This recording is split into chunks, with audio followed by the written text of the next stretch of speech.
Since 1989, I have been coming to Tirupati almost every year. This trip, I found an interesting connection between Tirupati and Chidambaram.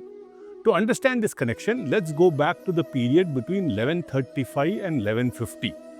This was a time when Kulatunga Chola II was ruling the Chola Empire. After about 1000 years, the Chola Empire was on the decline, and the Cholas were big-time Shaivites, and Chidambaram was their main temple of the rulers. Kulatunga Chola II was a die-hard Shaivite, and he wanted everybody to accept the supremacy of Lord Shiva.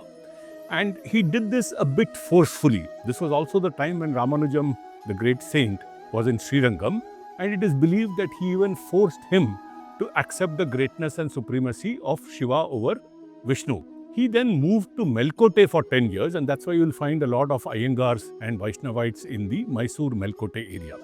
Coming back to Chidambaram, now what the Chola king does is, there was a wonderful Vishnu statue in the Chidambaram temple. It was in the Tiruchitrakudam, and it was called the Govindaraja Perumal temple.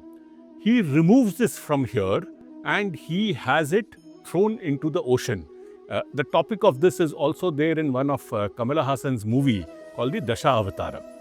Now, the statue, that after it has been dumped into the ocean, the Vaishnavite followers who were there in Tirupati, they kind of got together and figured out a way to recover the statue from the sea, and with the help of the Yadava king, who was a follower of Ramanujacharya, they brought this statue back into Tirupati. But the statue had, some parts of it were broken and disfigured because of all that has happened over there.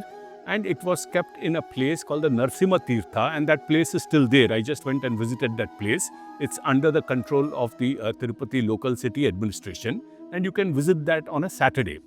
But what Ramanujacharya did was, he re-established the same Govindaraja Perumal Swami in a large temple in Tirupati with the help of the Yadava king. It's just that it's not a granite statue, but it is a limestone statue. Now, this is an interesting connection between Chidambaram and Tirupati.